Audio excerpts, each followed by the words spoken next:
ॐ ईश्वरो गुरुरात्मेति मूर्तिभेदविभागिने व्योमवद्व्याप्तदेहाय दक्षिणामूर्तये नमः।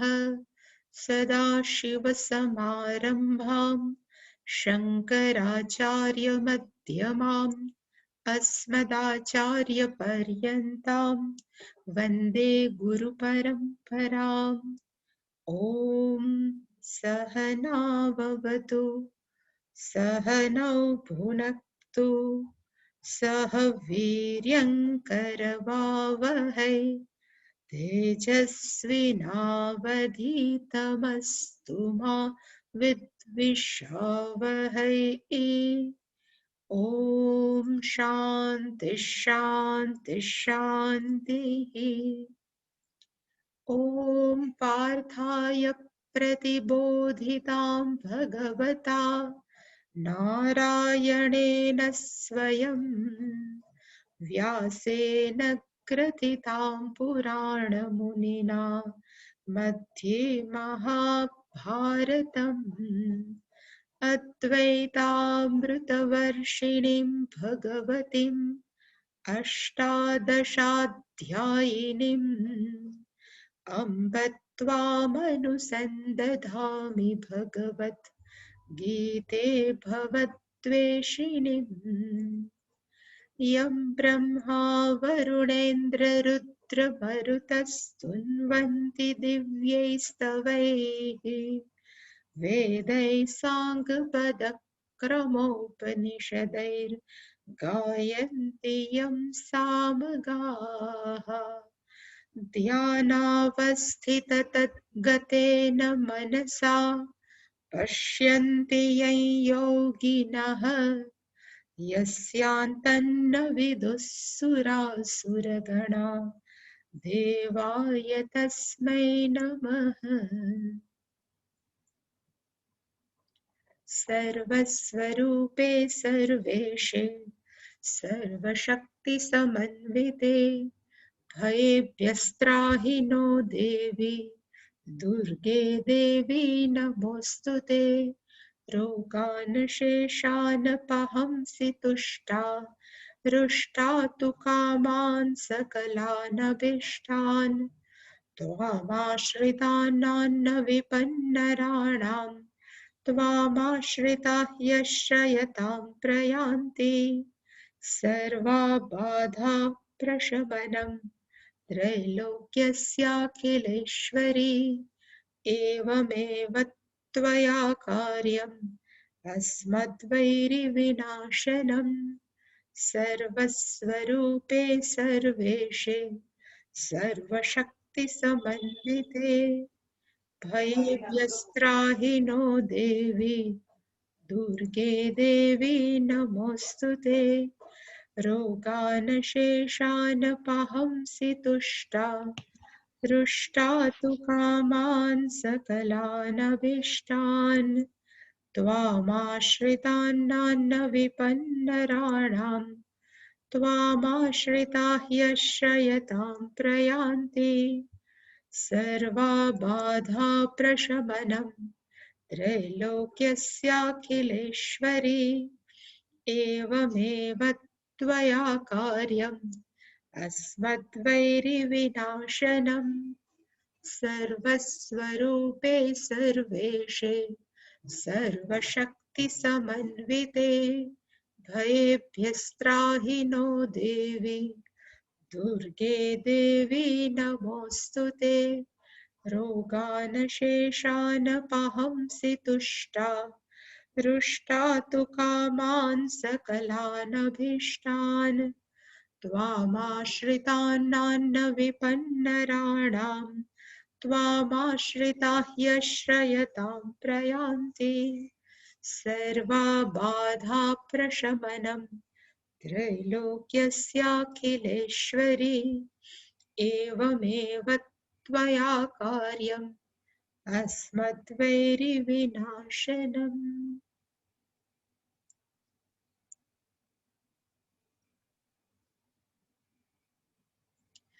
आशापाशशतैर्बद्धाः कामक्रोधपरायणाः ईहन्ते कामभोगार्थम् अन्यायेनार्थसञ्चयान् इदमद्य मया लब्धम् इदं प्राप्स्ये मनोरथम् इदमस्तीदमपि मे भविष्यति पुनर्धनम् असौ मया हतः शत्रुः हनिष्ये चापरानपि ईश्वरोऽहम् अहं भोगी सिद्धोऽहं बलवान् सुखी आढ्योऽभिजनवानस्मि कोऽन्योऽस्ति सदृशो मया यक्षे दास्यामि मोदिष्ये इत्यज्ञानविमोहिताः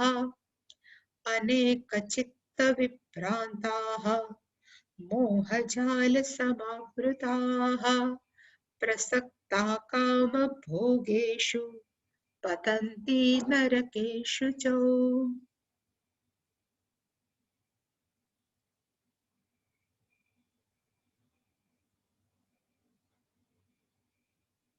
12મો શ્લોક આપણે ગઈકાલે જોયો હતો. આ બધા આસુરી સંપત કયો કે રાક્ષસી સંપત કયો, આ બધા લોકો છે એ શતેહી બદ્ધાહ 100 જાતના આશારૂપી પાશથી કે દોરડાથી બંધાયેલા છે. જ્યારે ઈચ્છા ફૂલફિલ થાય, એની પૂરી થાય ત્યારે એનામાં લોભ હોય, અને ઈચ્છા પૂરી ન થાય તો ક્રોધ હોય. એટલે એકચ્યુઅલી અહીંયા લખવું જોઈએ કે કામ ક્રોધ લોભ પરાયણા. પણ એ બધા કેવા છે તો કે 3 વસ્તુને વરેલા ઈચ્છા, અને ઈચ્છાના 2 દીકરા છે, એક કામ છે અને ક્રોધ છે. એને કેવા છે તો કે ટોટલ વરેલા છે. ઈહંતે એ સતત કામમાં કહેવાય ને એંગેજ રહે છે, કામમાં મગ્ન રહે છે. અને શું કામ કરવામાં એ લોકો મગ્ન રહે છે તો કે અન્યાયેના અર્થ સંચય, એ અન્યાયથી પૈસો ભેગો કરવાની અંદર પોતાની જાતને હંમેશા બિઝી રાખે છે. અને કોક પૂછે કે આટલા બધા પૈસા ભેગા કરીને એ લોકોને કરવું છે શું તો કે કામ ભોગાર્થ, પોતાની ઈચ્છા પૂરી કરવા માટે થઈ અને એ લોકો અન્યાયથી અર્થ પૈસા છે એ ભેગા કર્યા કરે છે. બીજું એ લોકો મનમાં શું વિચારે છે, એટલે કે 13મા શ્લોકમાં ભગવાને કીધું કે અદ્ય એટલે કે ટુડે, આજે, ઇદમ મયા લબ્ધમ, આજે છે, આજના દિવસે મને આટલો ફાયદો થયો. લબ્ધ પ્રાપ્ય, મને આટલો ફાયદો થયો, મને આટલું પ્રાપ્ત થયું. પછી ઇદમ પ્રાપ્સે, હજી મને જે મેં નક્કી કર્યું છે એ ઇદમ હું ભવિષ્યની અંદર પ્રાપ્ત કરીશ. મનોરથનો અર્થ થાય મનમાં જે નક્કી કરેલું હોય એ વસ્તુ, એ મનોરથ છે એ હું ભવિષ્યમાં પ્રાપ્ત કરીશ. ઇદમ અસ્તિ, અત્યારે મારી પાસે આટલું છે, પણ ભવિષ્યની અંદર મારી પાસે પુનઃ ધનમ, મારી પાસે હજી થોડુંક વધારે ધન હશે. અને કાલે મેં જે વાત કરી હતી કે આ લોકો બધા કેવા કહેવાય તો કે કોર્પોરેટ વર્લ્ડ વાળા. કોર્પોરેટ વર્લ્ડ છે એ એકબીજા વચ્ચે હરીફાઈ ચાલતી હોય, કોને કેમ પાડવા, કોને કેમ પછાડવા, એમાં જે લોકો હંમેશા શું છે તો કે મગ્ન. અને આ શ્લોક આપણે જોતા હતા, અસૌ મયા હતઃ શત્રુ, આ શત્રુ છે, આ મારો જે હરીફ છે, જેને હું મારો શત્રુ માનું છું, એ મયા હતઃ મારા થકી મરાયેલો છે. અપરાન અપી હનિષ્યે, બીજા બધાને પણ હું મારવાનો છું. ઈશ્વર અહમ, હું કોણ છું તો કે બધાનો શાસન કરવા વાળો. અહમ ભોગી, હું કોણ છું તો બધા જ ભોગ ભોગવવા વાળો. અહમ સિદ્ધ, આઈ એમ સક્સેસફુલ, હું બધાની અંદર સફળતા પ્રાપ્ત કરેલો છું.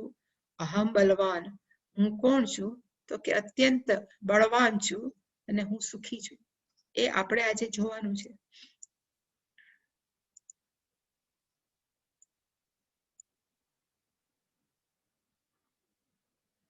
પેલું આ તો આપણે જોયું હતું, અસો શત્રુ મયા હતઃ. પછી પેલું જે આપણે જોયું હતું એ કે આ મારા દ્વારા આ શત્રુ છે એ કેવા છે તો કે મરાયેલા છે. આપણે ગઈકાલે વાત કરી હતી કે એ જાણે બધા સાથે આપણે કેમ કે સારી સારી જ્ઞાનની વાતો શેર કરીએ. વોટ્સઅપ શેના માટે છે? તો મોસ્ટલી સારી વાત કે અમુક જ્ઞાન પ્રાપ્ત કરવા માટે આ શેર કરવાની હોય છે. એવી રીતે આ લોકો છે એ કોને કેટલા હંફાવ્યા, કોને કેટલા પછાડ્યા, એવું બધા ભેગા થઈને માણસો ભેગા થાય અને પેલો એમ કે મેં આને આજે બરાબર પરાસ્ત કર્યો, કે મેં આને મારી નાખ્યો. એવી રીતે આ બધા ભેગા થઈને એક વ્યક્તિ એમ કે છે અસૌ શત્રુ, આ પેલો શત્રુ નહીં જે મારો દુશ્મન હતો, એક મરી ગયો. એ કોણે માર્યો ખબર? તો કે મયા હતા. માણસોને એમ લાગે કે એક્સિડન્ટ થયો છે, પણ મર્યો છે કોના થકી? તો મારા થકી મર્યો છે. અને બીજાને પણ હું છે મારવાનું છું. એટલે એને કીધું અપરાન અપી હનિષ્યે. અપરાન એટલે અપરાન મનુષ્યાન, બીજા માણસોને અપી પણ હનિષ્યે, આઈ વિલ કિલ. હનિષ્ય એટલે કે હું ભવિષ્યમાં મારીશ. એટલે શંકરાચાર્યજી લખ્યું અન્યાન વરાકાન. વરાકાન નો અર્થ થાય જે કહેવાય ને અત્યંત બિચારા બાપડા હોય, ગરીબ માણસો હોય, જેની પાસે ખાવા માટે પૂરતું ધાન ન હોય, માંડ કહેવાય મજૂરી કરીને કમાતા હોય, અત્યંત દુબળા હોય, શારીરિક રીતે, આર્થિક રીતે, બધી રીતે, એને કહેવાય વરાકાન. એટલે કીધું આ બધા નાના નાના માણસો છે વરાકાન. કિમેતે, આ બધા કેમ છે? આ બધા કિમેતે કરીશંતિ, આ બધાનું શું કરવાનું છું ખબર છે? એટલે એને કીધું હનિષ્ય, આ બધાનું મારી નાખીશ. અને આ બધા કેના જેવા છે? તો કે તપસ્વીના. અહીંયા જે તપસ્વીનો અર્થ આપણે જયારે શાસ્ત્રની ભાષામાં કરીએ એવો તપસ્વીનો અર્થ ન થાય કે તપ કરવા બેઠા હતા એવા તપસ્વી. પણ અહીંયા તપસ્વીનો અર્થ થાય જે ખાવા નથી દાન મળતું. અને કેવા થઈ ગયા છે? તો કે અત્યંત દુબળા.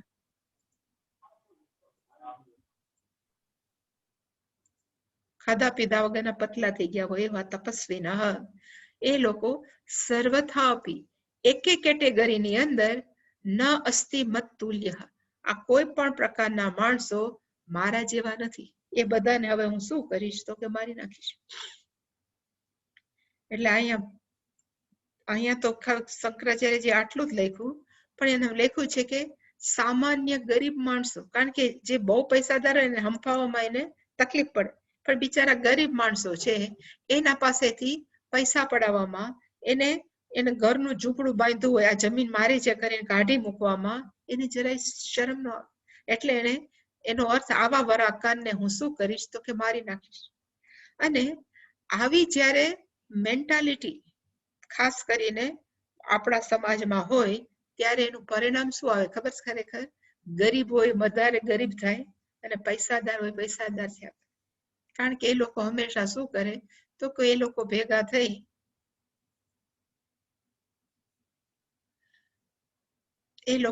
ભેગા થઈ અને ગરીબ માણસોની જમીન હડપ કરે. હમણાં ક્યાંક એવું જમીનનું કૌભાંડ પકડાણું કે અમુક ગેંગ છે એ ભેગા કરીને શું કરે છે? તો કે માણસોને જે ગરીબ હોય એને ઘરમાંથી હાંકી કાઢે મારી મારી, અને એ બધા ઘર લઈ લે, પછી એનું મોટું એક એપાર્ટમેન્ટ કંઈક બનાવે પછી વેચે. એવા એને કહેવાય અપરાધ અપી હનિષ્ય. અને આવા માણસોને શું કહેવાય? તો કે આસુરી. હવે એ લોકો કદાચ એના હરીફો હોય ને એને મારે તો એને આપણને હજી ઠીક કે ચલો એને કોમ્પિટિશન છે એટલે માર્યા, પણ એને નડતા ન હોય, પણ એના જેવા હોય એને નડતા ન હોય, એને મારવામાં એને જરાય કહેવાય ને સંકોચ ન થાય. અને એ તો ઠીક, પણ જે અત્યંત ગરીબ હોય એને પણ જે ક્યારે એની સાથે હરીફાઈમાં ઉતરે એમ નથી, એ બધાને એ લોકો શું કરે? તો કે મારી નાખે. ખાસ કરીને જે સ્લમ એરિયા હોય મોટા મોટાની અંદર જ્યાં ગરીબો બધા ભેગા થઈને રહેતા હોય, એને આ બધા એ લોકો શું કરે? તો કે જેસીબી ફેરવે, બધાને કાઢી મૂકે, અને પછી ત્યાં શું કરે? તો કે મોટી હોટલ બનાવી કે વોટેવર, એને કહેવાય અપરાન અપી હનિષ્ય. આવી આપણે એમ કહીએ કે આ ખાલી પુરાના જન્મ એટલે રાવણો ને એવા જ હતા. આ જમાનામાં આવા જ માણસો છે જે કેટલાય ગરીબોને માણસોને એમને મારે છે. એટલે કે અપરાન અપી હનિષ્ય. અને પછી પોતાની જાતને શું જાહેર કરે છે? તો કે અહમ ઈશ્વર. હું કોણ છું? તો કે હું પોતે ઈશ્વર છું. ઈશ્વરની અંદર જે ક્રિયાપદ છે એનો અર્થ થાય શાસન કરવું. એટલે ઈશ્વરનો અર્થ આમ ભગવાન કેવું નહીં, પણ હું ખરેખર કોણ છું? તો કે આખા રાજ્યનો કે દેશનો હું કોણ છું? તો કે મોટો શાસન કર. એટલે ગઈકાલે પણ મેં કીધું તો આજે પાછું રિપીટ કરું કે આની અંદર સૌથી વધારે ફિટ કોણ બેસે? તો કે હિરણ્યકશિપુ. કારણ કે હિરણ્યકશિપુને ઘરે જે પ્રહલાદ હતો એને પણ હિરણ્યકશિપુ ના પાડતો કે તું નારાયણ નારાયણ નહીં કર, તારે ખાલી હિરણ્યકશિપુ કરવાનું, કારણ કે એ ભગવાન જૂના થઈ ગયા, અત્યારે નવો ભગવાન નવો ઈશ્વર ઉત્પન્ન થયો છે, અને એ કોણ છે તો કે હું હિરણ્યકશિપુ. આવી રીતે એ પોતાની જાતને હંમેશા શું માને તો કે ઈશ્વર. આ તો હિરણ્યકશિપુ એક જ છે, એવા જૂના જમાનામાં ઘણા એવા હતા રાક્ષસો કે પોતાની જાતને હંમેશા શું માનતા તો કે ઈશ્વર. પછી એને કીધું કે હું ઈશ્વર છું, અહમ ભોગી. અહમ ભોગી નો અર્થ થાય, શંકરાચાર્ય લખ્યું સર્વ પ્રકારેણ ભોગી, કોઈ પણ વસ્તુમાં બાકાત નહીં. ખાવાથી માંડી કે જોવાથી માંડી કે વોટ એવર જે પણ હોય એ બધું જ કોના માટે છે તો કે મારા આનંદ માટે જ ભગવાન. એટલે અહીંયા આવેલું જ ભગવાન તો પાછા માનતા નથી કે દુનિયામાં જે પણ કાંઈ છે એ કોના માટે છે તો કે બધું જ મારા ચરણોમાં આવું જ, મને જે ગમે એનો હું ઉપભોગ કરી શકું, એવું માનવા વાળા અહમ ભોગી. એને પોતાની જાતને પાછા પ્રોક્લેમ કરે, પોતાની સામે જ બધાને એમ કે મારા જેવો ભોગી કોઈ નથી, અહમ ભોગી. પછી કે છે અહમ સિદ્ધ.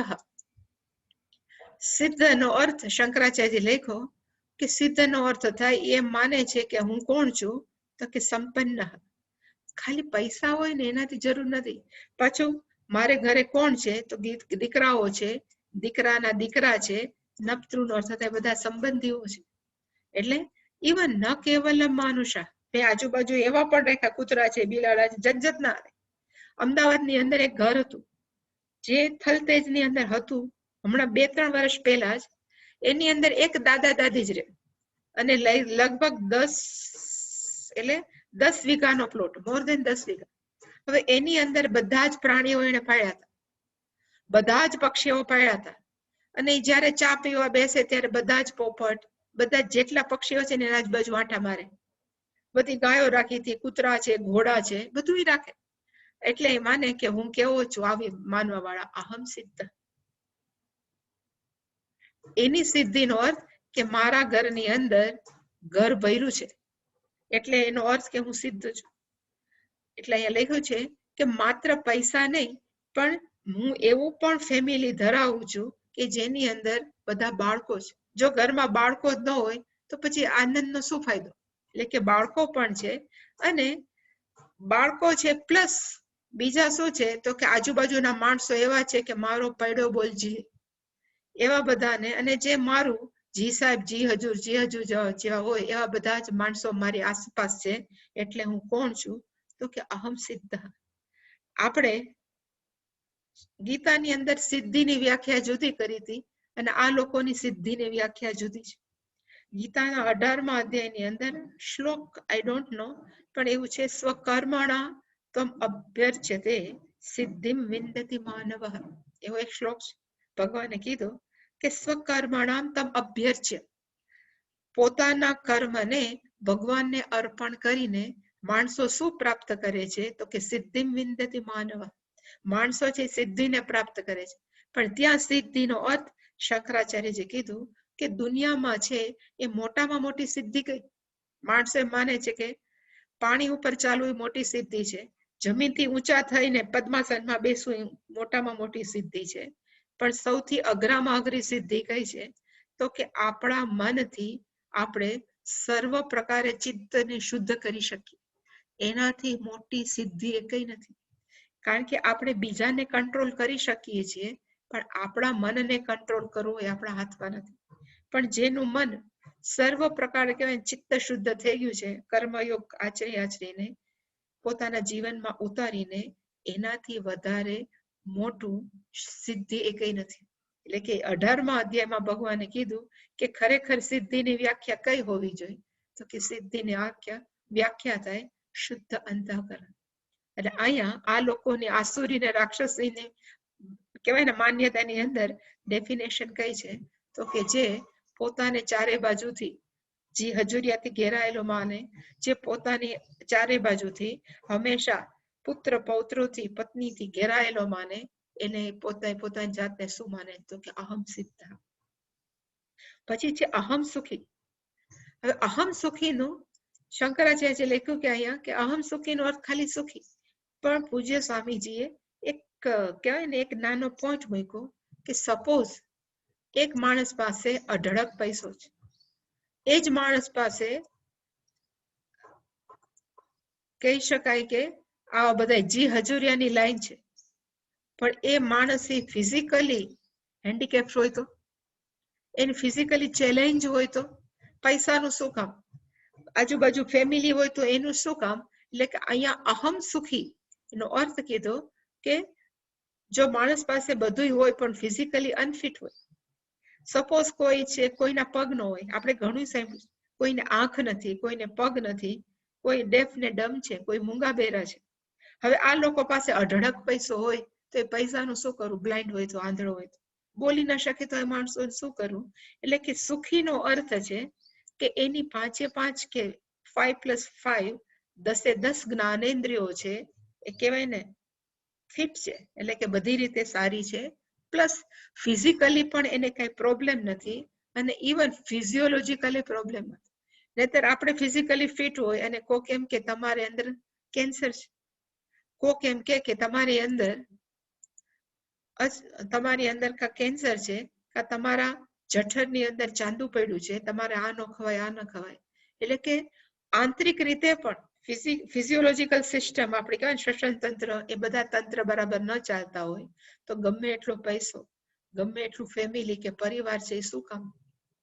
એટલે સુખીનો અર્થ થાય પરિવારથી હું સુખી છું, પૈસાથી પણ હું સુખી છું, અને ઇવન શારીરિક રીતે અને અંદરના બધા જ ઓર્ગન છે, મારા બધા અવયવો છે, એ કેવા છે? તો કે બધા ફિટ છે.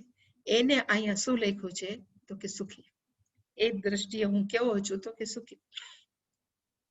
પ્લસ હું કોણ છું? તો કે બલવાન.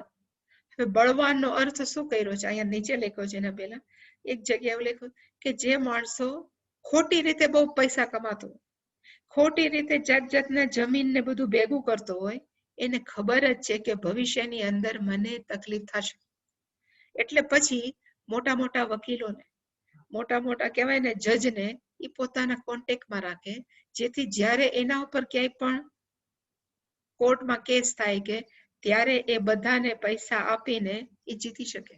એટલે બલવાન એટલે કઈ દ્રષ્ટિએ? અહીંયા શારીરિક રીતે બળવાન નહીં, પણ એને કહેવાય ને કે પોતાના પૈસાથી માણસોને પૈસા આપીને જીતી લેવા, ગમે એવું ખોટું કામ કરી અને પછી જીતી લે, એને શું કહેવાય? તો કે અહમ બલવાન, હું આવી રીતે બલવાન છું.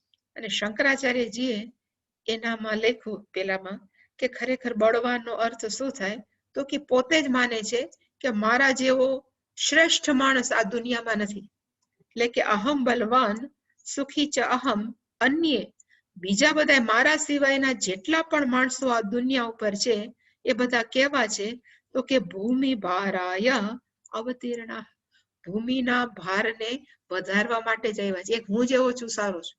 અવતીર્ણાનો અર્થ થાય જન્મેલા છે. શેના માટે જન્મા છે? તો કે ભૂમિનો ભાર વધારવા, પૃથ્વીનો, દેવીનો ભાર વધારવા માટે જન્મેલા છે. હું જ એક સારો. ટોટલ કહેવાય ને કે માણસો જયારે મગજ ખરાબ થાય ને તો ટોટલી ઊંધું બોલે.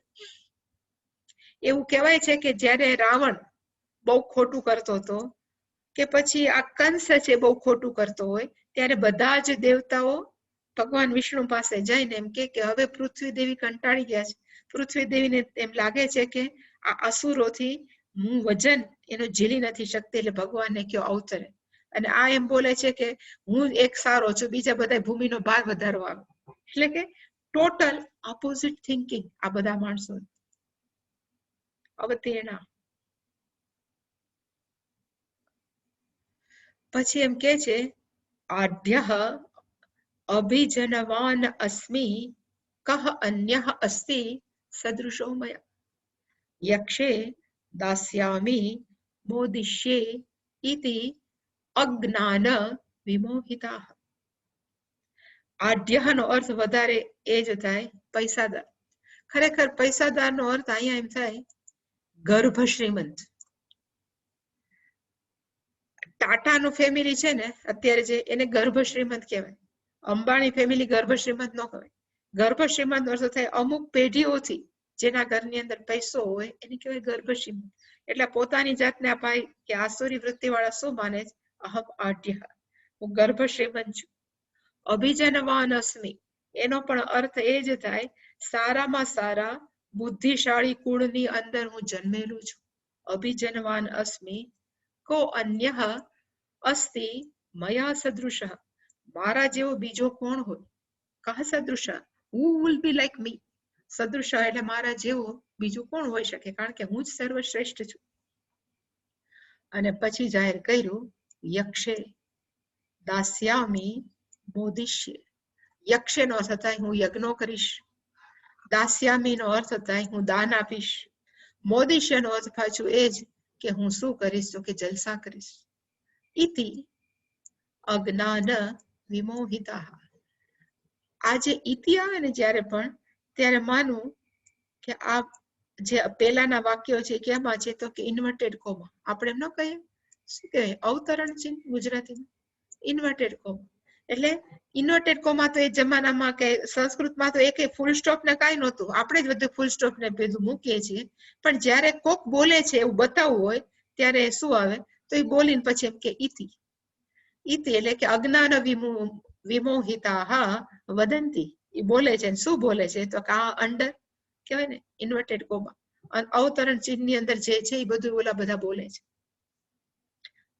યક્ષે દાસ્યામી મોદિષ્ય.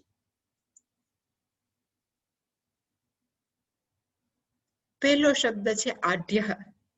શંકરાચાર્ય ખાલી એટલું જ લખ્યું છે કે આઢ્ય નો અર્થ થાય ધનેન અભિજનેન.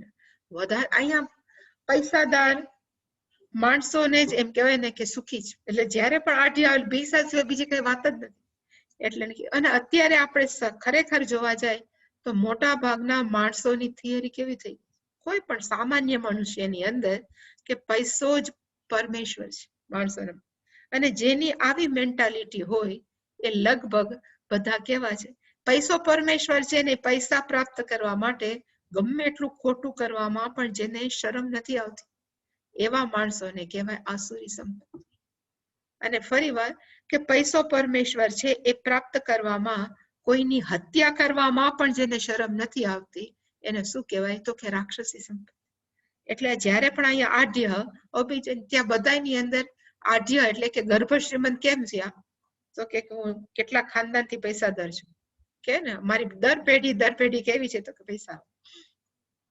એટલે કે આઢ્ય નો રિયલ મીનિંગ શું થાય, તો કે જેની પાસે પૈસા હોય એને શું કહેવાય, તો કે આઢ્ય. પણ ખરેખર આઢ્ય એને કહેવાય સાચા અર્થમાં કે જેની પાસે પૈસા છે અને જેનું સમાજમાં એક કહેવાય ને એક નામ છે, એને એક કહેવાય ને માણસોને એક રિસ્પેક્ટફુલી જે બોલે એને જ કહેવાય આઢ્ય.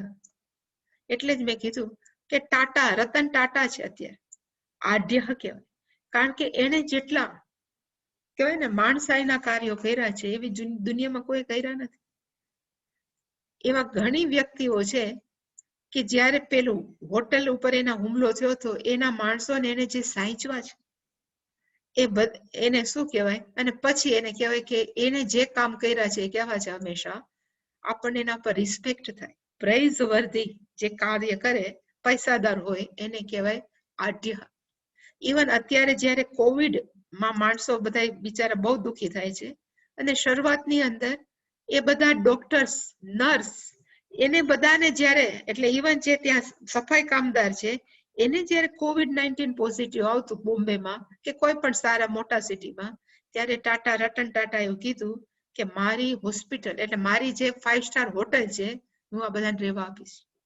હવે એક નું ભાડું જ્યારે 20-20 હજાર રૂપિયા હોય, એક રૂમનું ભાડું 20,000 થી ચાલુ થાય ને અપ ટુ 1 લાખ સુધી જે રૂમના ભાડા હોય એને મફત આ બધાને રહેવા આપ્યું. એને કહેવાય આઢ્ય. ખરેખર આઢ્યની વ્યાખ્યા કઈ છે કે પૈસા હોય અને એ અત્યંત સારા કામ માટે બીજા માટે થઈને વાપરે એને કહેવાય આઢ્ય. પણ આના માટે તો હું કોણ છું, તો કે હું પૈસાદાર છું એટલે બધાએ મને શું આપવું જોઈએ, તો કે રિસ્પેક્ટ, અહમ આઢ્ય. અને કેટલાક માણસો છે, સ્વામીજી કીધું કે પોતે જ પોતાની ચોપડી લખે કે હું સક્સેસફુલ કેમ થયો, જીવનમાં સફળ થવું હોય તો શું કરવું, એ બુક લખે અને બુક પછી એનું બુક સેલ સારું થાય, અને બુક સેલ થાય તો પૈસા પાછા કોને મળે, તો એને જ મળવા. પણ ગમે એમ કરી પૈસા કેમ મેળવવા એના માટે જે જામી પડે એને કહેવાય આઢ્ય. એની દ્રષ્ટિએ આઢ્યનો અર્થ મેં જે કર્યો એ જ કહેવાય આઢ્ય. ઇવન અત્યારે જેને કોઈને ખબર હોય, પણ એક ફોર્બ્સ કરીને મીડિયા છે અમેરિકાનું, ફોર્બ્સ. હવે એની અંદર એ નામ લખે કે સારામાં સારા પોલિટિશિયનના નામ ક્યાં ક્યાં છે, સારામાં સારા સાયન્ટિસ્ટ, એના લિસ્ટ બનાવે. એ રીતે સૌ રિચેસ્ટ મેન કોણ છે, તો આપણા કોણ છે, માઇક્રોસોફ્ટ નો બિલ ગેટ્સ છે, એ બધા કહેવાય ને ટોપ 1 ટોપ 2 માં આવે. એને ખરેખર કહેવાય કે આઢ્ય. હવે એને એ કેટેગરીમાં આવવું છે, એટલે ગમે એમ કરીને પૈસા કમાવે છે. પૈસા કમાવીને પછી એમ કે હું કોણ છું, તો કે આઢ્ય. એનું નામ હોય કે ના આવે, પણ માણસોને એક હરીફાઈની હોડ લાગી છે કે મારે આ કરવું છે, એટલે કહેવાય આઢ્ય. પછીનો શબ્દ છે અભિજનવાન અસ્મિ. હું કોણ છું, તો કે સારા કુળમાં જન્મેલો. એટલે શંકરાચાર્યજીના ભાષ્યમાં લખ્યું સપ્ત પુરુષમ શ્રોત્રિયત્વ આદિ સંપન્ન. અહીંયા સપ્ત પુરુષનો અર્થ 7 પુરુષો નહીં, પણ 7 પેઢી. પુરુષનો અર્થ થાય ખાનદાન. 7 પેઢીની અંદર અમે અમારા બધા પુરખા કે વડવા કેવા હતા, શ્રોત્રિયત્વ. એનો અર્થ થાય અત્યંત ભણેલા. શ્રોત્રિયત્વ આદિ નો અર્થ થાય વગેરે વગેરે. સંપન્ન એ જે બધા ધરાવતા હોય એને કોને કહેવાય, તો અભિજનવાન. એક તો પૈસાદાર કુળમાં જન્મા હોય, અને જેના કુળની અંદર બધા જ કેવા હોય, તો કે સ્કોલર. સપોઝ રામનું કુળ કયું, તો આપણે કહીએ કે રઘુકુળ. તો રઘુકુળના આપણે પહેલેથી એના બધા જ રાજાઓના નામ લઈ, તો એ રાજા બધા જ કેવા હતા, તો શ્રોત્રિય તો હતા જ, સાથે સાથે પૈસા પણ હતા, સાથે સાથે નમ્ર પણ હતા. એને ખરેખર કહેવાય અભિજનવાન. એમ જોવા જાય તો રાવણ છે ને, રાવણ છે એ બ્રાહ્મણ હતો. બ્રાહ્મણ હતો, એના ફાધરનું નામ હતું વિશ્રવા ઋષિ. એ કયા કુળનો વંશજ હતો, તો કે પુલસ્ય ઋષિ કુલ વંશજ. એના કુળની અંદર પેલા બધા ઋષિઓ જ પાક્યા હતા, છતાં પણ રાવણ કેવો, તો કે એની વિચારધારાને કારણે એ બ્રાહ્મણ હોવા છતાં પણ એ હતો કેવો, તો કે રાક્ષસ હતો. માણસો એને રાક્ષસ કહેતા હતા. અને ઇવન એ માણસો એમ કે છે કે એને 10 મોઢા હતા. ખરેખર એવું નહોતું. એ ધારો કે 10 મોઢા હોય તો માણસ રહી કેમ શકે, પણ 10 મોઢાનો અર્થ છે કે એને મનની અંદર ચારે બાજુ ખોટે ખોટું વિચારતો હતો. કદાચ એમ કહી શકાય કે નેગેટિવિટી એની પાસે 10 પ્રકારની અંદર ફૂલ ફોર્મમાં હતી. આપણે કહીએ લોભ, તો કે અતિશય, ક્રોધ તો અતિશય, કામહ અતિશય, જે બધું અતિશય એના મનમાં જે ભર્યું હતું, એટલે પછી એને દર્શાવવા માટે માણસો શું કરે, તો કે રાવણ કેવો હતો, તો કે 10 માથાઓ. એવી રીતે આપણા બિચારા બ્રહ્માજી હંમેશા કેવી રીતે બનાવે, તો કે 4 માથાવાળા. એટલે આપણને એમ થાય કે બ્રહ્માજી ચતુર્મુખ હશે, એટલે કે 4 એના મુખ હશે, પણ એવું નથી. એવું કહેવાય છે કે બ્રહ્માજી છે ને, એને જ આપણે કહીએ છીએ હિરણ્યગર્ભ વેદાંતની દ્રષ્ટિએ. એટલે હિરણ્યગર્ભનો અર્થ થાય કે હિરણ્યગર્ભ જે હંમેશા કેવા હોય, તો કે સર્વજ્ઞ. જેને બધું પ્રકારનું જ્ઞાન હોય એને કહેવાય સર્વજ્ઞ. અને બ્રહ્માજીને આખું દુનિયાની રચના કેમ કરવી, એમાં રહેલા જીવાત્માઓના પાપ પુણ્ય કેટલા, એની જેને ડિટેલમાં ખબર છે, અને ઇવન 4 વેદોનું એને સંપૂર્ણ જ્ઞાન છે, એને કોણ કહેવાય, તો કે સર્વજ્ઞ. હવે 4 વેદોનું જ્ઞાન છે, સિમ્બોલિક કેમ બતાવું, પ્રતિકાત્મક રીતે, તો કે 4 મોઢા બતાવી દીધું. એટલે કે ખરેખર બ્રહ્માજીને ચતુર્મુખ કે એવું નથી, પણ બ્રહ્માજી કેવા છે, તો કે 4 વેદોનું જ્ઞાન છે, અને આખી જગતનું જ્ઞાન છે, એટલા માટે થઈ અને ચતુર્મુખ બતાવે. પોઝિટિવલી ચતુર્મુખ છે, જ્યારે રાવણ છે નેગેટિવલી દશમુખ છે. એ બતાવવા માટે થઈને ખરેખર દશમુખ હોય નહીં. એ કહેવાય ને લોજિકલી શક્ય નથી. આપણે જયારે વિચારવા જાય લોજિકલી કે ખાય ક્યાં, કેમ થાય, એટલે લોજિકલી શક્ય નથી. એટલે આ કેમ ફિગરેટિવ છે. પછી એમ કે છે ક અન્યઃ મયા સદૃશ. મારા જેવો કોણ હોઈ શકે, એટલે એને કીધું કે મારા જેવો તો ઠીક, તેન અપી, એટલે આગળ જે લખ્યો છે હું આઢ્ય છું, અભિજનવાન છું, એનાથી ન મમ તુલ્ય, મારા સમાન કોઈ નથી, કશ્ચિત, મારા તુલ્ય જો ન હોય તો મારાથી અધિક તો ક્યાંથી. એટલે કે કોઈ એવું જગતમાં નથી કે જે મારા જેવું નથી, એટલે મારા સમાન હોઈ શકે, મમ તુલ્ય હોઈ શકે. એટલે લખ્યું કે કઈ પ્રકારે? તો કે in terms of family ground. કારણ કે રાવણનું ફેમિલી ગ્રાઉન્ડ જોયું કે એના જેવું સારું કોઈ નહોતું બ્રાહ્મણ કુળમાં. અને એવું કહે છે કે એને જે તાંડવ સ્તોત્ર નિર્માણ કર્યું છે હજી આપણે ગાઈએ છીએ અને એ આપણને મદદરૂપ થાય છે. અને એક દ્રષ્ટિએ કહીએ તો ઇવન રાવણ છે એને બહુ તપસ કર્યું છે. ઇવન ઘણા બધા રાક્ષસોએ તપસ કર્યું, પણ તપસ પાસેનો મોટિવ જુદો હોય. બધા તપસ્વી જ હતા. એટલે એને કીધું કે ક અન્ય મયા સદૃશ, આવું એ લોકોની વિચારધારા છે. પછી એ લોકો શું કરે? એટલે એને કીધું યક્ષે. યક્ષે છે ને ક્રિયાપદ છે. આપણે કહેવાય ને યાગ, યજ છે. યજામી એનો અર્થ થાય હું અત્યારે યજ્ઞ કરું છું.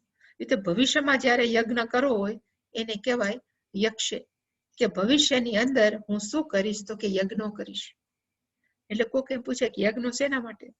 પહેલાના જમાનાની અંદર યજ્ઞો થતા એની પાછળનું રીઝન ખરેખર કયું હતું? તો યજ્ઞ પાછળનું રીઝન હતું કે માણસોને કામ મળે, માણસોને દાન મળે, બધા સદ્ધર થાય. પણ આનું રીઝન કયું છે? તો કે બીજાને હરાવવા માટે. એટલે શંકરાચાર્યજી લખ્યું યાગે ન અપી અન્યાન, એટલે કે યજ્ઞ વડે પણ હું અન્યને, અન્યાન અભિભવિષ્યામી. અભિભવિષ્યામી નો અર્થ થાય બીજાને પરાજિત કરીશ, બીજાને પરાસ્ત કરીશ. કે કોઈ પણ રીતે એક મોટિવ એક જ, કે બીજાને કેમ હરાવવા, પછાડવા અને મારે કેમ શ્રેષ્ઠ થવું. એટલે કે યાગે ન અપી અન્યાન અભિભવિષ્યામી. જો તમને યાદ હોય તો રામ અને રાવણનું યુદ્ધ ચાલતું હતું. જયારે રામ અને રાવણનું યુદ્ધ ચાલતું હતું ત્યારે કુંભકર્ણ મરી ગયો. પછી પ્લસ પેલા બી જતા રહ્યા હતા ને, વિભીષણ બી જતા, કુંભકર્ણ મરી ગયો. હજી પણ એનો એક બીજો બધા મરી ગયા, ખાલી રાવણ અને ઇન્દ્રજીત બે રહ્યા હતા. એટલે ઇન્દ્રજીતે નક્કી કર્યું કે હું એક મોટો યજ્ઞ કરું. એ યજ્ઞની અંદર જો એમાં હું સક્સેસ થાય તો રામ કોઈ દિવસ જીતી ન શકે. એટલે પાતાળમાં જઈ અને ઇન્દ્રજીતે યજ્ઞ કરવાનું ચાલુ કર્યું. હવે રામને ખબર નહીં, પણ હનુમાનજીને ખબર પડી કે ઇન્દ્રજીતે આવો યજ્ઞ ચાલુ કર્યો. અને ત્યાં યજ્ઞમાં જઈ અને એને યજ્ઞને શું કર્યો? તો કે ખંડિત કર્યું. અને એથી પછી શું થયું? તો કે આનું ઇન્દ્રજીત બિચારો મરી ગયો.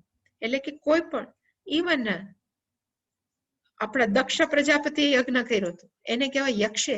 દક્ષ પ્રજાપતિ યજ્ઞ કર્યો કેના માટે? તો કે અન્ય નહીં પણ શિવને અભિભવિષ્યામી, શિવને પરાસ્ત કરવા. એટલે કે માણસોનો મોટિવ આપણને એમ થાય કે સારા કામ કરવા માટે કરે છે, પણ એવું નથી હોતું મોટા ભાગમાં. ઇવન અત્યારે પણ ઘણા યાગો એવો થાય ટુ શો ઓફ, ઘણી વાર કે બીજાને ખબર પડે કે હું કેવા કામો કરું છું એટલા માટે. અને ઇવન એવું લખ્યું છે પેલાના ઘણા બધા હતા, એમાં એક અહીંયા મેં લખ્યું છે કે આપણો રાવણ. ફરી વાર આજે હું વિચારતી હતી કે સતયુગની અંદર પણ રાક્ષસો હતા, ત્રેતા યુગની અંદર પણ, એટલે કહેવાય ને રાવણ ને બધા રાક્ષસ હતા. પણ દ્વાપર યુગની અંદર જે રાક્ષસો આવ્યા, ખાસ કરીને આ બધા કંસ ને બધા, એમાં તપ કરવાની કહેવાય ને એ જતું રહ્યું. ત્યાં સુધી આ રાવણ એને એના આગલા જે બધા ભસ્માસુર ને બધા તપ બહુ કરતા, હિરણ્યકશિપુ, અને તપ કરીને ભલે એ સર્વશ્રેષ્ઠ થવાનો પ્રયત્ન કરતા, પણ કંસ ને એ જે દ્વાપર યુગ થી પછી માણસોની જે ક્વોલિટી ચાલુ થઈ, એ ક્વોલિટી એવી હતી ગમે એમ કરીને પૈસાદાર થવું, પણ યજ્ઞ યાગાથી પણ ન કરો, જેનું જે થવું એ થાય, બધાને પછાડી દેવા. એટલે કે એ મેન્ટાલિટી ક્યાં સુધી રહી? યજ્ઞ એટલે યજ્ઞ કરવાની, તપ કરવાની, ખાલી સતયુગ અને ત્રેતાયુગ, એ બે ની અંદર જ આ હતું. બહુ તપ કરતા રાક્ષસો, બહુ તપ કરતા, પણ કોના માટે? તો કે અન્યાન અભિભવિષ્યામી, બીજાને પરેશાન કરવા માટે. આજે હું એક બીજું પણ વિચારતી હતી કે આટલું બધું ભગવાન વર્ણન કરે છે આસુર સંપત્તિ ને દૈવ સંપત્તિ, આમાં આપણને કેટલો ફાયદો? આટલું સાંભળી કે આવા માણસો, આપણને શું ફાયદો? પણ પહેલાના જમાનાની અંદર દૈવ અસુરનું યુદ્ધ થતું, બહુ એટલે સ્ટોરી આવે કે દેવો અસુરનું યુદ્ધ થયું. હવે ખરેખર એ યુદ્ધ છે, આજે હું વિચારતી હતી એ યુદ્ધ બહાર તો થતા હશે, આઈ ડોન્ટ નો, આપણે જોયું નથી, પણ ખરેખર યુદ્ધ ક્યાં ચાલે છે? તો કે આપણા મનની અંદર. આપણા સારા વિચારો છે ને એ કેવા છે? તો કે સારા વિચારો છે એ દૈવી સંપત છે, અને આપણા પોતાના મનની અંદર જ ક્યારેક ખરાબ વિચાર આવે, કોકે ખોટું ખરાબ કર્યું હોય તો એના ઉપર કહેવાય ને વેર લેવાના, એ બધા જ વિચારો છે. એ બધા વિચારો કેવા છે? તો કે આસુરી સંપત્તિ. અને સતત એ બે વચ્ચે કોમ્પિટિશન ચાલ્યા કરે. હવે જે ડાયો માણસ છે, જે થોડોક સાત્વિક છે, એ ગમે એમ કરીને સાત્વિક રીતે વિચારી અને જે આપણા નેગેટિવિટી છે એને ડામવા પ્રયત્ન કરે. એટલે કે આપણી અંદર જે શમદમાદી જે બધું છે એ ખરેખર કેના માટે? તો કે આસુરી અંદર રહેલી આસુરી સંપત્તિ ઉપર વિજય મેળવવા માટે જ. એટલે આપણે કઈ શમહ એનો અર્થ થાય મનને કંટ્રોલ કરો, દમહ નો અર્થ થાય ઇન્દ્રિયોને કંટ્રોલ કરો. એ શેના માટે? તો કે આપણી આસુરી સંપત્તિને વિચારોને કારણે જે ઇન્દ્રિયો દોયડા કરે છે એને દેવી સંપત્તિ માણસોએ શું કરવું જોઈએ? તો કે કાબુમાં લેવું જોઈએ. એવી જ રીતે મન છે, એની અંદર ઘણા ખરાબ વિચાર આવે કે આ માણસે મારે અત્યારે ઉતારી પાડ્યો છે, બધાને ઉતારી પાડું, બધાને હાજરી. એવા જાત this is just for example. આવા ઘણા વિચારો આવે. એ વિચારો ઉપર જીત કોની મળે છે? આપણે કોનું કયું કરીએ છીએ? જો આપણે આસુરી સંપત્તિના વિચારો વાળું કયું કરીએ તો એનો અર્થ કે સ્ટીલ અસુરો છે એ જીવે છે. ક્યાં? તો કે આપણા મનમાં. બીજા જે કરતા હોય કરે. આપણને શેમાં રસ છે? તો માત્ર આમ. એટલે કીધું કે રાવણે શું કર્યું હતું? તો કે બહુ તપસ કર્યું હતું. રાવણે શું કર્યું હતું? કે આખા હિમાલયને ઉપાડ્યો હતો. અને શેના માટે? અને ઇવન રાવણ એવો હતો કે રોજ શંકર ભગવાનની પૂજા કરતો. ડેઈલી શંકર ભગવાનની પૂજા કરતો. અને એવું કહેવાય છે કે સામવેદની અંદર હી વોઝ ધ માસ્ટર. એને સામવેદનું જેટલું ગાન આવડતું એવું એને કાંઈ ન આવડતું. પણ અમુક બાબતની અંદર એના પર આસુરી સંપત હાવી કરી ગઈ વિચારોને, અને બ્રાહ્મણને બદલે બિચારો શું થઈ ગયો? તો કે રાક્ષસ. એટલે કે માણસો છે બ્રાહ્મણ બાય બર્થ, ક્યારે બ્રાહ્મણ ક્ષત્રિય વૈશ્ય અને ક્ષત્રિય નથી હોતા, બાય થિંકિંગ થી થાય. એ આ કહેવાય ને, આ ચેપ્ટર કેવા માંગે. આપણે બીજા કેવા હતા એ જોવાની જરૂર નથી. મેં પહેલા પણ કીધું હતું. જસ્ટ ક્યારેક કોક આપણને, એટલે ક્યારેક હું એક જગ્યાએ એક દુકાનમાં ગઈ હતી, તો એ દુકાન વાળા મને કે ભાઈ તમારી સાથે ઓલા ભાઈ છે ને ત્યાં મારી પાસે ન આવવા દેતા, મને એનાથી ત્રાસ થઈ ગયો. એનો અર્થ કે આપણી આસુરી સંપત્તિ શું થઈ ગઈ? તો કે આપણે બીજાને ઉતારી પાડીએ છીએ, આપણે જાત જાતના ગુસ્સે થઈ જઈએ છીએ. એ બધાને કેવા આસુરી સંપત્તિ. એટલે કે આવા એ લોકો શું છે? તો કે યજ્ઞ કરીને, તપ કરીને માણસોને કેમ હેરાન કરવા, એ જ પાવર બસ શક્તિ એવું મેળવવા એ લોકો માંગે છે. દાસ્યામી, બીજું એ શું કરે છે? અહીંયા દાસ્યામી નો અર્થ નોકરો રાખે એમ નહીં. દાસ્યામી નો અર્થ થાય આપે છે, દાન આપે છે. ગીવ સમથિંગ, આપે છે. કોને આપે છે? એટલે શંકરાચાર્યજી લખ્યું નટાદિભ્ય. પોતે શું કરે? તો કે આખી નર્તકીઓની ટુકડી બોલાવે, એને એમ કહો કે તમે બસ અમને અમારી સામે પરફોર્મ કરો, અને પછી એને શું આપે? તો કે એને પૈસા આપે. પછી એવી જ રીતે અહીંયા અત્યારે ઘણા એવા માણસો છે કે પોતાનું નામ કંઈક સારું કરવું, એટલે કે તકતી લાગવી જોઈએ. હું દાસ્યામી, હું શું કરીશ? તો કે દાન આપીશ. એટલે કે પોતાની સુપરિયોરિટી કહેવાય ને કે મહત્તા વધારવા માટે થઈ અને પણ ક્યારેક માણસો દાન આપે. પણ એ દાન ખરેખર દાનને માટે ન હોય, પણ બીજાને દબાવવા માટે. ખાસ કરીને ઇલેક્શન વખતે જેટલા પણ મોટા મોટા કહેવાય ઇન્ડસ્ટ્રીઝ દાસ્યામી, એમ કે ભવિષ્યમાં સરકારને એમ કે તમે જ્યારે માંગો ત્યારે, પણ શું કામ સરકારને આટલી મદદ કરે કે માત્ર જ્યારે અમારા ટેન્ડર પાસ કરવા, અમારા મોટા મોટા પ્રોજેક્ટ હાથ લેવાના હોય ત્યારે મદદ કરજો. એને કહેવાય દાસ્યામી. એટલા માટે થઈને જ આ માણસો શું કરે છે? તો કે દાન આપે છે. બીજા એ કઈ માટે નહીં. અને છેલ્લે એને કીધું કે આવું કરીને પછી અમે કરશું શું? તો કે સેમ મોદિશ્ય. હું શું કરીશ? તો કે હર્ષમ ચ અતિશયમ પ્રાપ્સ્યામિ. આ પણ ભવિષ્યકાળ છે કે હું બહુ તપ કરીશ, હું બધાને બહુ દાન આપીશ, પછી મને થાશે શું? તો કે હું એકદમ સુખી થઈ જઈશ, આનંદિત થાવ. મોદિશ્યનો અર્થ થાય આનંદિત થાવ. અને માણસ આનંદિત થવા માટે શું કરે એ લોકો? તો કે જાત જાતની પાર્ટીઓ રાખે, જાત જાતના કહેવાય ને ફેશન પરેડ છે, કોઈ પણ છે, સ્વિમિંગ પુલમાં જાય, કોઈ પણ કરે, પણ આવું કરીને એ સુખી થવાના પ્રયત્ન કરે. એટલે માણસોને સુખી થવા માટે એ કેટલા મચડે છે, કેટલા દુઃખી થાય છે. અને કેટલાક વ્યક્તિઓ એવી છે કે કાંઈ પણ કર્યા વગર એ બધા કેવા છે? તો કે આનંદમાં છે. આ તો જસ્ટ મને યાદ આવ્યું કે તૈત્રીય ઉપનિષદની અંદર આમાં મોદીશીએ છે ને એનો અર્થ થાય સુખી આનંદિત થાવ કરે. તો તૈત્રીય ઉપનિષદની અંદર એક આનંદ મીમાંસા છે અને આનંદ મીમાંસાની અંદર એવું કે છે કે એક યુવાન છે, જે આપ જેને તૈત્રીય ઉપનિષદ સાંભળ્યું એમાં છે કે એક યુવાન છે. યુવાન કેવો છે તો કે આશિષ્ટ દૃઢિષ્ઠ બલિષ્ઠ. યુવાન છે, દ્રઢવાળો છે, બળવાન છે અને એ યુવાનને આખું પૃથ્વીનું રાજા બનાવવામાં આવે અને એમાં જે આનંદ મળે એ આનંદ કેટલો હોય? એટલો આનંદ છે જેને આત્મજ્ઞાન પ્રાપ્ત થાય અને એક સામાન્ય ઝાડ નીચે બેઠો છે એ આ યુવાન કરતા વધારે આનંદિત હોય. પછી એની ડિગ્રી વધતી જ ગઈ.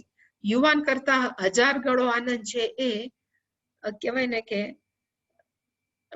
યક્ષ છે, કિન્નર છે, પછી આપણે કહેવાય ને કે દેવો છે, દેવથી ઉપર પ્રજાપતિ છે, એનાથી ઉપર ઇવન બ્રહ્માજી છે. એ બધાની ગણતરી કરીને કીધું કે આ બધા પાસે આ યુવાન કરતા 1000 ગણો આનંદ છે, પણ એ 1000 ગણો આનંદ પણ જેને આત્મજ્ઞાન પ્રાપ્ત થયું છે એ વ્યક્તિને એનાથી પણ વધારે હોય છે. એટલે ખાલી એ સાબિત કરવા માંગે છે એ ઉપનિષદ કે ખરેખર જોવા જાય તો આનંદ છે બહારની વસ્તુ નથી. આનંદ છે ખરેખર કઈ જગ્યાએ હોવું જોઈએ તો કે આંતરિક વસ્તુ જોવી જોઈએ. એટલે આમાં ભલે લખે મોદીશીએ, પણ બિચારા તો બહારના કહેવાય ને સાધનો પ્રાપ્ત કરીને સુખી થાય છે મોદીશીએ. અને આવું બધા શું કામ વિચારે છે? એટલે ભગવાને છેલ્લે કીધું ઇતિ અજ્ઞાન વિમોહિતા. વિમોહિત નો અર્થ થાય એનું મગજ કેવું છે તો કે કન્ફ્યુઝ. આપણે એમ કહીએ ને કે ડિલ્યુડેડ. ડિલ્યુડેડ નું ગુજરાતી કન્ફ્યુઝ ન થાય, પણ શું કરવું શું ન કરવું એ જે ખબર ન પડે ને, ડિલ્યુડેડ કન્ફ્યુઝ જ થતું સાચું કે અજ્ઞાનને કારણે એનું મગજ કેવું થઈ ગયું છે તો કે અત્યંત અવિવેકી. વિમોહિત નું સારું ગુજરાતી છે કે અવિવેકી. શું કરવું શું ન કરવું, શેનાથી શું ફાયદો થાય, ધર્મમય જીવનથી શું ફાયદો થાય, અધર્મ જીવન જીવવાથી શું ગેરફાયદો થાય, એવું એકય જ્ઞાનની એને ખબર નથી. એટલે કે શંકરાચાર્ય લખ્યું અજ્ઞાનેન વિમોહિતા. અજ્ઞાનને કારણે. અને કયું અજ્ઞાન? સુખ ક્યાં છે આ પહેલું અજ્ઞાન. શરીર છે એ હું છું, એ હું છું કે નહીં એને કઈ ખબર નથી, બીજું અજ્ઞાન. અને ત્રીજું એમ જ માને છે કે જેટલા બીજાને દબાવી દઈને હું સુખી થઈશ, એ પણ કેવું છે તો કે અજ્ઞાન. કે આવા વિવિધ અવિવેક ભાવમ આપન્ના. આવા જાત જાતના અવિવેકથી એ કેવા છે તો કે ધરાવેલા છે. આપન્ના હાનો અર્થ થાય એ ધરાવે છે. અસંખ્ય પ્રકારના અવિવેક છે.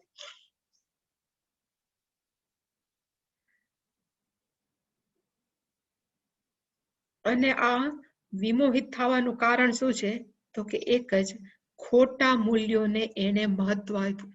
બીજું કાંઈ કારણ નથી. ખોટા મૂલ્યો. સુખી થવા માટે એને ખોટા મૂલ્યોને મહત્વ આપ્યું અને પછી એ કેવા થઈ ગયા છે કે ટોટલી કન્ફ્યુઝ. મુંડક ઉપનિષદની અંદર આ મસ્ત મંત્ર છે કે અવિદ્યાયામ અંતરે વર્તમાનાહ સ્વયં ધીરાફ પંડિતમ મન્યમાનાહ જગન્યમાનાહ પર્યંતિ મૂઢાહ અંધેનેવ નિયમાના ઇતિ અંધાહ. એનો અર્થ થાય કે આ બધા જેવા આ માણસો છે એ બધા કેવા છે તો કે અવિદ્યાયામ અંતરે વર્તમાના. આ લોકો કેવા છે તો કે અવિદ્યાની અંદર જ જીવવા વાળા છે. વર્તમાના અવિદ્યાની અંદર જીવવા વાળા છે. પાછા પોતાને શું માને છે તો કે સ્વયં ધીરાહ. અમારા જેવું ડાયું કોણ નથી. સ્વયં પંડિતા. અમે કેવા છીએ તો કે અત્યંત વિદ્વાન. મન્યમાના. They think like that. મન્યમાના નો અર્થ થાય એ શું છે તો કે પોતાની જાતને માને છે. મન્યમાના. અને આવા માણસોનું પછી શું થાય છે એટલે ત્યાં ઉપનિષદમાં છે કે એનું નામ શું છે તો કે મૂઢાહ. જ્યારે પણ મૂઢ નો અર્થ થાય તો ગુજરાતીનો મૂર્ખ શબ્દ ન થાય. મૂઢ નો અર્થ થાય અવિવેકી, જે અહીંયા લખ્યું છે અજ્ઞાન વિમોહિતા. અવિવેક નો અર્થ સાચા ખોટાની જેની સમજ નથી. એવા બધા મૂઢાહ જગન્યમાના નો અર્થ થાય કે એ લોકો છે એ આ જગતની અંદર પર્યંતી. જગન્યમાના નો અર્થ થાય સાચું ખોટું જાણ્યા વગરના. પ્લસ નિત્ય અનિત્ય સમજ્યા વગરના એમનેમ જીવવા વાળા આ માણસો છે પર્યંતી. પર્યંતી નો અર્થ થાય સંસાર ચક્રની અંદર ફૈરાજ કરે છે, ફૈરાજ કરે છે. અને આ કેના જેવું છે કે પોતે તો આવા છે જ, પણ બીજાને પણ રસ્તો બતાવે કે અમે જેવી રીતે જીવા છે એમ તમે જીવો તો આ તમે વધારે સુખી થશો. એટલે કે બીજાને પણ બગાડે છે. એટલે ત્યાં એમ લખ્યું કે ધારો કે કોઈક આંધળા હોય, હવે આંધળા માણસોને લીડ કરે ચાલવામાં, તો બીજા બધા એનું શું થાય? તો કે જે આગલા આંધળાનું થાય.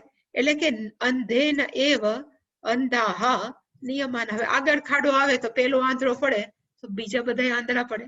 એવી જ રીતે આવી રીતે જે આસુરી પ્રકૃતિના માણસો છે એને ફોલો કરવા માણસો, એને અનુસરણ કરવા માણસો છે, એનું શું થાય? તો કે પેલાનું જે દશા થઈ, જે થયું એવું આ બીજા પણ આસુરી પ્રકૃતિના કે જેને અનુસરણ કરતા હોય એ માણસોનું થાય. નિયમાનાહ અંધાહ.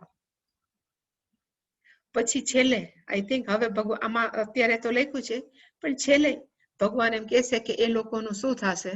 તો કે હું પોતે જ એને નરકમાં નાખીશ, ને એવા નરકમાં નાખીશ કે એની અંદર ફૈરાજ કરે, એને મનુષ્યની યોની પણ પ્રાપ્ત ન થાય. એટલે કે 16મા શ્લોકમાં કીધું કે અનેક ચિત્ત વિભ્રાંતાહ મોહજાલ સમાવૃતાહ પ્રસક્તાહ કામ ભોગેષુ પતંતી નરકે અશુચો. જેવી રીતે પેલામાં તો અનેક ચિત્ત વિભ્રાંતા નો અર્થ થાય, ચિત્ત નો અર્થ થાય મન, અનેક નો અર્થ થાય અનેક મન વાળા નહીં, તો અનેક જાત જાતના વિચારોથી એનું મન કેવું થઈ ગયું છે કે ટોટલ ડિલ્યુડેડ, ટોટલ સાચા ખોટાની સમજ વગર. આ કેના જેવું છે ખબર છે? સપોઝ હું એક એક્ઝામ્પલ આપું કે એક વ્યક્તિએ નક્કી કર્યું કે મારે પૈસા કમાવા, ગરીબ વ્યક્તિ છે, પણ ગરીબ વ્યક્તિને હંમેશા મહત્વ કોનું હોય? તો કે પૈસાનું જ. એટલે હોશિયાર બાળક હતો, કમાણીને પછી કોઈ ગવર્મેન્ટ પોસ્ટ ઉપર એ સારી જગ્યાએ કે જ્યાં લાંચ લઈ શકાય. એટલે ધીમે ધીમે એને નાના પાયે કહેવાય ને લાંચ લેવાનું ચાલુ કર્યું. લાંચ લીધો એટલે થોડાક વધારે પૈસા આવ્યા. એટલે એને એમ થયું કે જો આટલા પૈસા આવતો આનાથી થોડાક વધારે આવે તો ઘરનું ઘર થઈ જાય. એટલે બીજો વિચાર કરીને એને શું કર્યું? તો કે લાંચ લઈને વધારે પૈસા કમાણો, ઘરનું ઘર લીધું. ઘરનું ઘર લઈને પછી એમ થાય કે હજી થોડોક વધારે પૈસા આવે તો ઘરની કાર થઈ જાય. એટલે કાર આવી. એટલે એક પછી એક પોતાને ઉપભોગમાં લેવાનું, ક્યાં મને ક્યાં આનંદ કરી શકું, મને ક્યાં ફાયદો થાય, એવા જ જે મનમાં વિચાર આવે એને કહેવાય અનેક ચિત્ત વિભ્રાંતા. કોઈ પણ માણસ જયારે મને આવીને એમ કે ને કે ક્યાંય મજા નથી આવતી, મને એમ જ થાય છે કે બધું છોડીને ક્યાંક જતા રહો કે જતી રહો. એ શું કામ થાય છે? કે એના મનની અંદર એટલા બધા વિચારોનો પ્રવાહ હોય કે પછી એને ખબર જ ન પડી કે ક્યાં વિચારોને કેવો ન્યાય આપવો. એને કહેવાય અનેક. આ પોઝિટિવલી હોય માણસો, ઘણા છે પોઝિટિવલી નો અત્યંત કુટુંબ સાથે આસક્તિ હોય, દીકરા સાથે આસક્તિ હોય કે વોટ એવર, અને પછી પરિવારમાં એવી પરિસ્થિતિઓ જન્મે કે દીકરાઓ કયું ન કરતા હોય ને કાંઈ પણ થતું હોય, પછી એમ થાય કે હું શું કરી નાખું, અને પછી હું આ કરું તો આને આમ થાય, ફલાણું કરું તો પછી એ લોકો they can not take a decision. પછી એનું મન કેવું થઈ જાય? એને કહેવાય વિભ્રાંત. વિભ્રાંત નો અર્થ કે સાચું ડિસિઝન ન લઈ શકવું કોઈ પણ. એવી રીતે આ લોકો પણ જાત જાતના કઈ રીતે સુખ પામવું, કઈ રીતે સુખ પામવું, કઈ રીતે એવા વિચારો કર્યા જ કરે. પછી એનું મન કેવું થઈ જાય? આપણે કહેવાય ને શૂન્ય થઈ ગયું. શું કરવું, કેવી રીતે સુખ પામવી ખબર ન પડે. એટલે કે અનેક ચિત્ત એ લોકો કેવા છે? તો કે વિભ્રાંતા. અને આવી રીતે જયારે સતત આવા જ વિચારો કર્યા કરે એ કેના જેવું છે? એટલે ભગવાને કીધું મોહ જાલ સમાવૃતા. પક્ષીઓને પકડવા માટે માણસો ઓલો ખબર જાળ નાખે, શિકારી, અને બિચારા પક્ષી છે એની અંદર પકડાઈ જાય અને બિચારા ઉડી ન શકે. એવી જ રીતે આ બધા માણસો જે સતત આ જ વિચારો કરતા હોય એને એ કઈ ઝાડની અંદર ફસાઈ ગયેલા છે. સમાવૃતાનો અર્થ થાય એ પકડાઈ ગયા છે. અને કેનાથી પકડાઈ ગયા છે? તો કે ઝાડથી. પણ એ ઝાડનું નામ કેવું છે? તો કે મોહરૂપી. ફરી પાછી સ્પષ્ટતા કરી દઉં અહીંયા મોહનો અર્થ ગુજરાતીનો મોહ નથી. અહીંયા મોહનો અર્થ થાય one who can not take proper decision. કોઈ સાચું ડિસિઝન ન લઈ શકે એને કહેવાય મોહ. એટલે કે સાચું ડિસિઝન કે નિર્ણય ન લઈ શકે એટલે પછી મારે શું કરવું શું ન કરવું એની જાળની અંદર એ વધારે ને વધારે ખૂંપતા જાય, એની અંદર પકડાઈ ગયા. પ્લસ અને આવું બધું પકડાવા પાછળનું કારણ કયું છે? એટલે ભગવાને કીધું ફરી પાછું એ જ રિપીટેશન, કામ ભોગેશુ પ્રસક્તા. કામ પોતાની ઈચ્છા એ પરિપૂર્તિ કરવાની અંદર જ એ લોકો કેવા થઈ ગયા છે તો કે પ્રસક્તા, ટોટલી એન્ટ્રેન્ચ, આપણે કહીએ ને અંદર ખૂપી ગયા છે, બીજું એક એને દેખાતું જ નથી. પ્રસક્તા. ઇવન આ છે અત્યારના જમાનાની અંદર મને જસ્ટ યાદ આવ્યું કે નાના બાળકો ખાસ કરીને કોલેજમાં જાય ને એને એકે સિગરેટની કઈ લત ન હોય, પછી એના કોઈ એવો કોઈ એને ફ્રેન્ડ સર્કલ મળી જાય તો એમ કે એક ફૂંક માર, એમાં કઈ બહુ તકલીફ ન થાય એમ કરીને રવાડે ચડાવે સિગરેટ પીવાને, અને જો પૈસાદાર હોય તો ડ્રગને હવાલે, અને પછી ધીમે ધીમે કરતા એ બાળકોને ખબર ન પડે કે આમાંથી કેમ બહાર નીકળવું. તો એને પણ કહેવાય મોહ જાલે સમાવૃતા.